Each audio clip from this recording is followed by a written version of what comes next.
𝙎𝙈𝙊𝙃𝙃 back with yet another video. I hope that all of you guys enjoy today's video. Make sure to hit that like and subscribe button. Sit back, relax, and well, if this isn't your first rodeo, I hope that you love the video the same. This is What If Naruto Had Ice Release Part 2. We left off with Kakashi basically now having the rights to adopt Naruto, and well, he would adopt Naruto Uzumaki, as Naruto would then, instead of being Naruto Uzumaki, Naruto Namikaze, or even Naruto Yuki, instead would be Naruto Uzumaki Hatake. And, well, this is where Naruto's abilities would take a jump. He would start going on missions now with Kakashi. Now, most of these missions were just B-rank missions, or some were even C-rank missions that, well, Kakashi only took on with Naruto so that they could bring some income into, well, their pockets, so that they could keep on living and, well, just pay rent, sustain themselves. You get the point. Now, one day, after getting some money from one of these missions, Naruto would go out and buy ninja gear, and lots of it. He would buy kunai, shurikens, paper bombs, you name it. He would also buy a second sword. But this sword wasn't for no reason. It was, well, for a specific reason that he bought this sword. Now, the sword looked like any regular ninja sword, except it had a smaller hilt, and the metal was actually malleable and moldable. What I mean by that is that you could actually change the form of the metal using chakra. You see, the blacksmith that had created it imbued it with chakra, so it could be manipulated with chakra, making it quite the deadly blade if you were adept at doing so. Say, for instance, Asuma's brass knuckle-ish chakra knuckles. Those are manipulated with chakra, and they can change form and become huge in size even, if manipulated with enough chakra. Just like this sword can change its form with just the right amount of chakra. Naruto knew this, and he would grab the blade. Now, since I've already explained that this Naruto does have proper chakra control, and if I haven't already, well, he does, Naruto at this point would start trying to mold the blade on his own. First, he would try to change it into a scythe of sorts, but that all seemed kind of weird to Naruto. He knew that he wasn't the kind of ninja to go swinging around the scythe. Who was he, the Grim Reaper?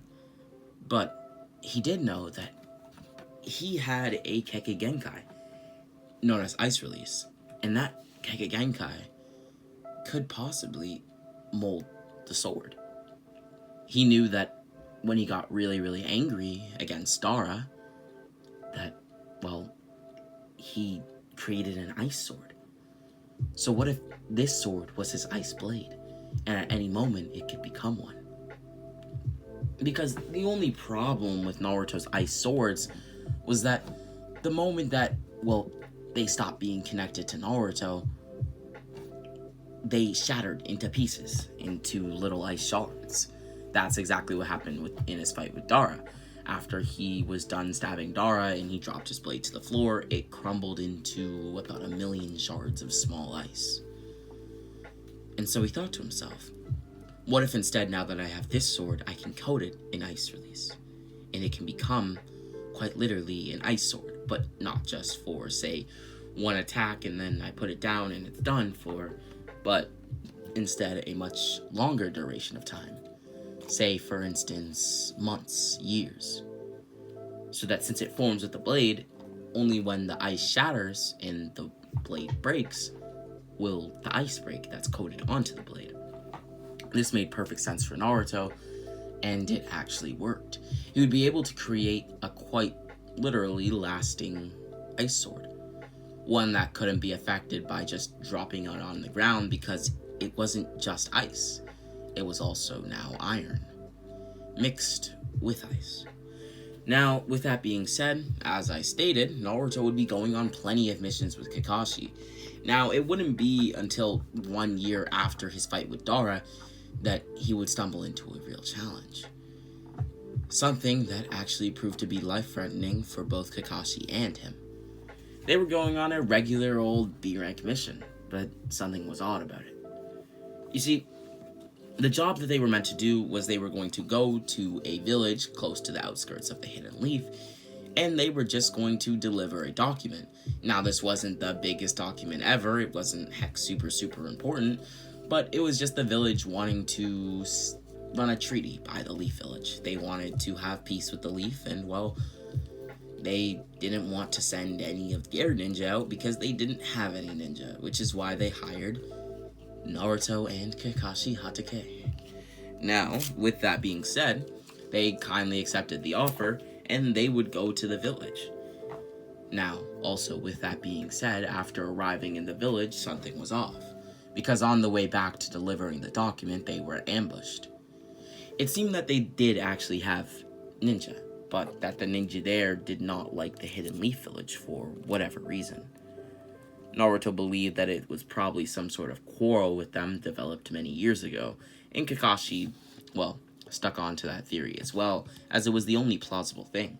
Why would some random nation with a small, well, army of ninja, weak army even if compared to the Hidden Leaf Village, try to attack the Leaf? It made no sense, and well, it was honestly quite stupid. So that's the theory they clung on to, and after being ambushed by these ninjas, they would fight back. Now, in no way were these ninja fodder. These ninja were strong and, well, combat-ready ninja. Heck, they were even comparable to Naruto, which meant that for most of their fights with these ninja, Kakashi would have to put on the burden of taking most of them on. The problem with that is, although there were many of these ninja, Kakashi's quite strong, right? Problem there. Kakashi doesn't necessarily have the chakra to just be able to walk around and, well, fight dozens and dozens and, well, dozens and, dozens of ninja. Now, you see, this ninja village had about 50 ninja that they could activate at any given moment. And those were just the ninja that weren't out doing missions so that the village could actually keep a flow of economy. Now, with that being said, 50 is a pretty small number when compared to great nations, but for a village this small, 50 is actually pretty good. And, well, they were giving Kakashi a run for his money. And since we know that Kakashi has nowhere near the same amount of chakra as Naruto, since, well, that's just been stated, he doesn't even have nearly the same amount of chakra as a 7-year-old Naruto. So maybe you can tell where this is going, but Kakashi would, well, he would give out. He wasn't, well, chakra bountiful enough to be able to take on 50 ninja at once, which meant that Naruto had to lighten the load with attacks from afar, ice release to be exact. It wouldn't be until he saw Kakashi noticeably get stabbed and injured by a shinobi that Naruto would stop being a long-range fighter. You see, Kakashi had told Naruto to stay back so that there was no reason that he would have to engage in the fight and possibly, well, get injured, die, anything really that would harm Naruto. You see, Kakashi didn't want Naruto to get harmed in any of their missions. That's why he didn't go on A-rank missions, even though he was well enough capable to do so as he is a Jonin. Now, fact of the matter is, there would be about 20 shinobi left, and Kakashi was practically on his knees fighting most of them with taijutsu and using his kunai. But Kakashi was a Leaf Jonin. Heck, he was the legendary copy ninja. Now, there was just one small problem. If Kakashi was just worrying about himself, he could probably defeat 50 ninja. Pretty confident about that one, actually. But problem is, he was also focusing on Naruto, making sure that he was alright, as many other ninjas saw this and they would take advantage of it, hitting Kakashi in his blind spots, attacking or pretending to attack Naruto so that Kakashi would have to shift his focus to the ninja that was trying to attack Naruto, and then he would get hit from behind. You get the point. Just, a crap show, if you will. Now, with that being said, Kakashi had no other option but to use his summonings, as he would summon 2 ninja hounds to help him. Now, these ninja hounds would help him as most of the ninja would be defeated. It would be then that another ninja appeared. He was different, to say the least. And you could tell. His eyes were green, and he wore a sort of mask to cover his face. He also appeared to have a ninja headband that, well, was not the village that they were in's headband to, well, be specific. It was almost like a line and then a lightning bolt, and then another line and a lightning bolt spaced in between, and then a slit through it. Kakashi could tell that this man was a rogue shinobi, and after defeating all 50 ninja, you can imagine, Kakashi was kinda spent. And so, he would begin to run away. He would tell Naruto to retreat, as Naruto would follow suit. But the problem here was that the ninja was no slouch. He would appear in front of Kakashi. His speed was nothing to laugh at. Kakashi said nothing. He wanted to see what Naruto would do. And from what Naruto would do is where he would make his move, decide what his next part of attack or countermeasure would be. Now, the thing about this ninja was that he appeared to look like a zombie. He was shirtless, although his pants were green, and he had a ninja pouch at the back of it. But besides that, the guy was all stitched up. He looked quite crazy, to be honest.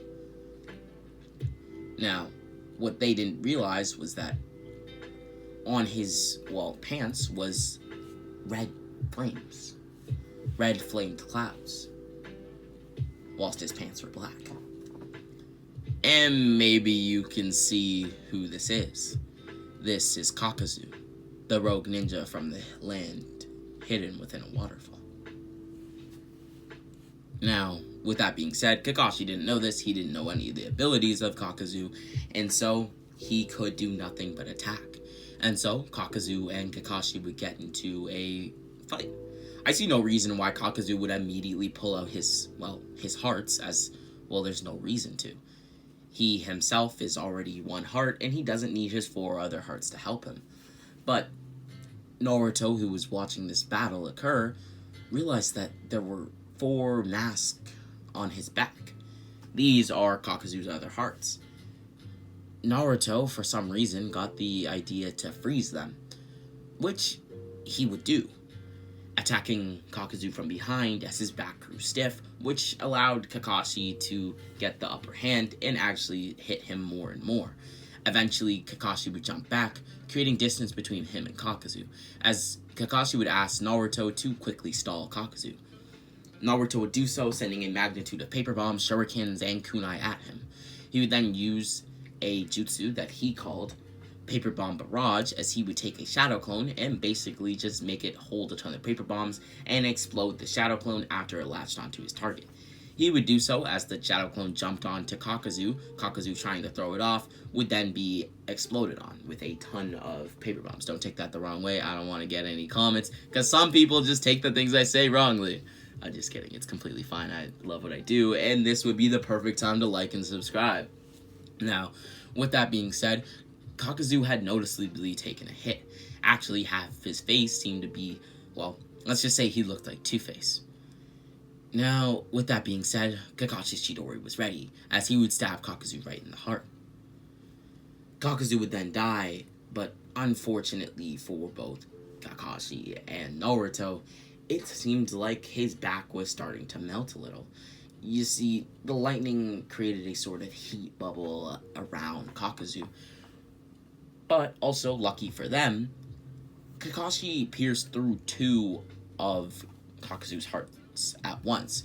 As he pierced through his heart, he also happened to go all the way through 𝘾𝙍𝙄 and hit one of the masks on his back, which, therefore eliminated 2 of his hearts in one go, which meant that 𝘾𝙍𝙄 only has 3 hearts, although his main body has been killed, so he would have to replace that with another heart, which leaves him with really only 2 hearts that they'd have to destroy, although, of course, they do not know this. Naruto would then tell Kakashi that he's not dead. He can tell. Kakashi knew this and would step back. What is up with this guy? He thought to himself. Naruto. Naruto would look at Kakashi, nodding. What's the matter? What's up with him? I pierced right through his heart, I know it. I know. I saw your hands right through the guy. Is he a zombie? Is he immortal? Well, it's almost like your idea worked. When I was fighting him, I realized that he was scared. Heck, you could even say that he was nervous. His muscles weren't as relaxed as when he originally was fighting me. It was almost as if immediately when you froze the mask on his back, that he grew weary. Maybe those act as hearts? I see no reason why Kakashi wouldn't be able to deduce this after Naruto froze the hearts and he saw the change, the quite big change in how Kakuzu was fighting him. Relaxed, nonchalant, versus calculated and, well, even a little bit nervous and twitchy at times. Kakashi would be able to deduce that, well, Kakuzu had 2 to 3 more hearts left, due to the fact that if his body acted as one heart, as he visibly destroyed one of the hearts within Kakuzu, as he could literally feel it, then those 2 on the back also counted as hearts, which meant that Kakuzu had 3 hearts left that he would have to destroy. Kakashi thought about it. Kakuzu seemed like quite the nin, and so he decided why not. He's not going to use another Chidori, but what if he uses a kunai and just goes straight for the heart? And so he would. Unfortunately for Kakashi, his kunai would completely shatter, something that had never happened in Kakashi's life. A kunai shattering? He doesn't know if that's ever happened in the history of, well, the ninja world. His kunai would completely shatter due to the fact that Kakuzu's body had become an impenetrable device of sorts. It was so incredibly hard that it could not be injured. And this didn't slow Kakuzu down either. He was still able to tangle with Kakashi. Kakashi would then yell out, "Hatake!" which, well, to Naruto, meant use the body flicker jutsu and get the hell out of there. And so, Kakashi, in a last-ditch effort, would power his feet with chakra, kicking Kakuzu. This would be able to send him back a few feet, but it wouldn't do any noticeable damage, as Kakashi would leave the scene. Kakuzu would grit his teeth. I've already lost 2 hearts. If we keep on fighting like this, he might have the chance to kill me. I suppose it's smart to stop. But those bounties! Everybody's wanted his head, the copy ninja. Unfortunately, he's not the slouch I thought he was. Damn it! Kakuzu would yell to himself. I just wanted that Rio. And now, they've gone and ruined my chance. And that brat he's longing with. That brat he walks around with, he's different, he's special. Ugh. Unfortunately, he doesn't even have a bounty. Damn it! Kakuzu would say again. With that, he would turn around. Kakashi, realizing, would slow his pace down to catch his breath. Who was that guy? He was strong. Like, incredibly strong. Like, maybe even stronger than you. Yeah, I know. It seems like I'm gonna have to get a lot stronger. At your age? Kakashi, you're basically a grandpa. I'm under 30 years old. Don't talk to me like that. I'm not a grandpa. I'm Kakashi Hatake. Alright. Whatever you say, old man. Hey, don't call me an old man. Like I said, I'm under 30. Wait, Kakashi, are you actually under 30? Yes. Of course I am. What? Well, I asked this to ask that, I don't know. You're way older, aren't you? No, I'm not way older. I'm only 22 years old. We actually know that this is fact because Kakashi was between 26 and 27 throughout the first part of Naruto, and he goes from 29 to 31 years old in the, well, parts of Shippuden.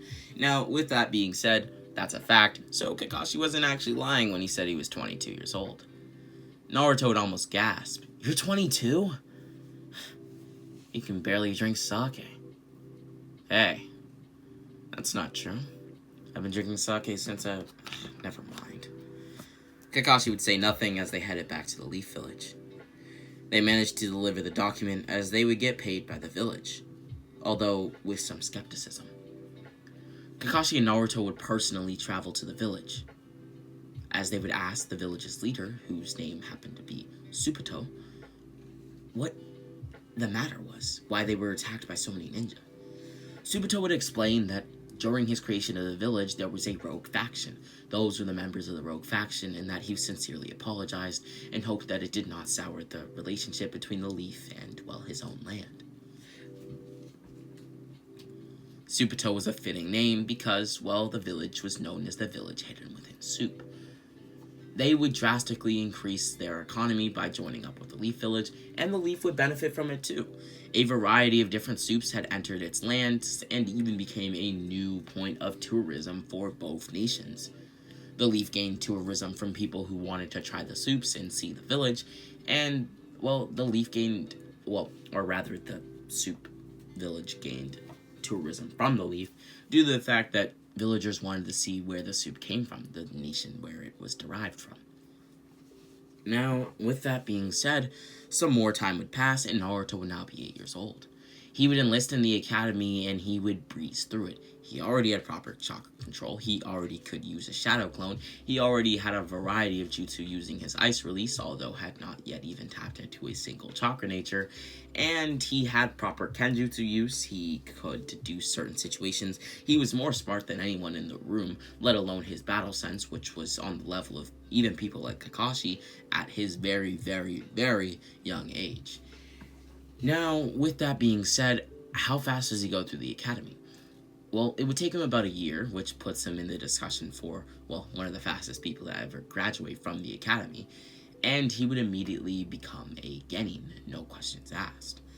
Now, with that being said, he would now officially be able to start going on missions with Kakashi, and not just so that he could start, developing his battle sense and, well, just gain some more experience, but actually to start collecting for himself and, well, getting some missions under his belt, By the end of the year, Naruto had amassed a number of 26 B-rank missions, because quite literally all he did were B-rank missions, no matter what they were.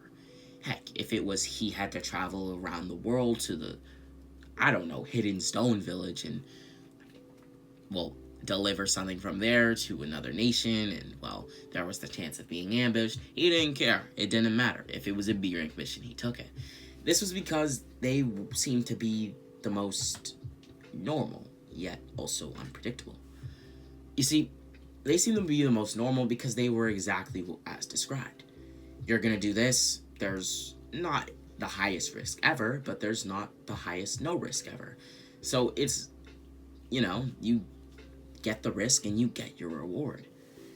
Now, with that being said, some more time would pass, about 3 years to be exact, and Naruto is quite literally now 12 years old, which is around the time that, well, his fellow nin, or rather the fellow Konoha 12, are graduating.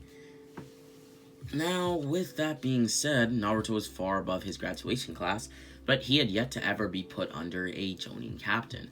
And although Naruto could have the choice of just progressing to a Chunin and possibly even a Jonin, he decided that he wouldn't mind actually gaining some experience from a Jonin captain. And it was also around this time that he decided that he wanted to honor his dream as a young child, to become Hokage. And so he would start working even harder to do so, even making some strides. He developed a chakra nature, and he even created his own jutsu at the age of 12 years old. This jutsu would be known as, well, Deep Dark Wind Style. Shards of Infinity. Basically, he would collect wind style within, well, his lungs, launching a attack that is similar to the Gale Palm, which is a technique that Naruto knows in this timeline at this point in time. But with that being said, it would create a small wind blast, and after the wind blast initially hit, the wind would actually disguise the ice shards as the ice would move so fast that it would pierce through his target, or at least go right past the defenses and hit whatever it was supposed to hit with precise aim. This was a deadly jutsu that Kakashi would even deem a A-rank jutsu at the very least. Now, with that being said, Naruto would actually happen to join Team 7 just like he did in the canon. But after some confusion, he would actually have to be forced out of Team 7 and on his own. What I mean by that is, since Naruto graduated the academy so quickly, they would have another student. This student would actually have the same name as another academy student, Shino, but it wasn't 𝙎𝙈𝙊𝙊𝙏𝙃. This was 𝘎𝙁𝙁𝙃. Funny enough, Taka, yeah, anyway, Naruto had been replaced by this guy because, well, it just happened. And luckily for Team 7, Taka would get the idea of just working together to attack Kakashi, and he would see that as teamwork and end up passing them out of all the other genin that he had failed in the academy test / the bell test. Now, with that being said, Naruto was on his own. He would be promoted to the rank of Chunin, and after some time, even Jonin. The same amount of time that it would take his Team 7 squad with Sasuke, Sakura, Haruno, Sasuke Uchiha, of course, and, well, 𝘎𝙁𝙁𝙁, getting the necessary experience that Kakashi thought was necessary for them to go on a C-rank mission instead of a D-rank mission. They would go on the D-rank mission to the Land of Waves, and quite literally after going on it, they would be attacked. Sasuke would still see this attack coming, and, well, Kakashi would end up extracting information from the Demon Brothers. They would go along their way, and eventually they would reach, well, the land hidden in the waves. Now, Taka was an exceptional taijutsu user, but his ninjutsu was a bit on the subpar part. He also was pretty good with kunai and even carried a short sword in case of any fights. And that's where this short sword would come in to help, as he would use it to defend himself from Haku, who would attack him and Sasuke, as Kakashi had to deal with Zabuza. And in this timeline, fortunately for him, he doesn't get stuck in the water prison. Now, with that being said, why does he not get hit with the water prison? Because this Kakashi is significantly stronger than his canon counterpart at this time. Now, I say significantly, but really I only mean 1.3 times stronger, but honestly that's pretty good, because 1.5 times stronger would really just be half of what you already were, and, well, that's basically half of doubling your strength. So Kakashi's much stronger in this timeline than he was when he originally fought Zabuza, which means that he gives Zabuza a greater run for his money and doesn't even get caught in the water prison yet. Now, or possibly even ever. Now, with that being said, some more time would pass. I know I'm saying with that being said a lot, but it's one of those things that I say. With that being said, you see, and if you will. Now, with that being said, they would basically retreat and, well, to fight another day, as, well, Shino happened to get injured. It would be here that they would meet Zabuza and Haku again after about a week. Funny enough, a certain ninja had requested a mission from the Hokage to go to a village called the village hidden in Ebisu, which happened to be a small fruit. Now, this fruit isn't real, but it is going to be real for the sake of this timeline. Now, with that being said, Naruto would quickly finish his mission. Actually, he would finish it way faster than he thought, and he would even pick up the cash for finishing the mission from, well, the village hidden in Abisu's Hokage/Kage, as, well, they didn't really have a leader, so they have a Hokage/Kage, who's their leader. Yeah. Now, with that also being said, Naruto would be returning from the village, and it just so happened to be that the Land of Waves was on his way, and he heard that they had amazing seafood. But he also heard that there was a bridge that had to get constructed, and that it was actually in the works of being constructed right now by Hidden Leaf Shinobi. And so he saw no reason why not to check up on the ninja. What if it was Kakashi's squad, or even Might Guy's squad, someone who Naruto had come to know? And with that being said, Naruto would do so, venturing out to the Land of Waves, where he knew they were. With that being said, I hope that you guys all enjoyed today's video. Make sure to hit that like and subscribe button. I know, kind of a little bit of a cliffhanger. Not a huge one, but a little bit of one. Yeah, I hope you guys all enjoyed today's video. Make sure to hit the like and subscribe buttons. That would be deeply appreciated. Share the video to a friend and links for this first and main content in general. And with that being said, we can now end the video. This has been 𝘎𝙗𝙊𝙊𝙃. I hope you guys all enjoyed, and 𝘎𝙗𝙊𝙃 out.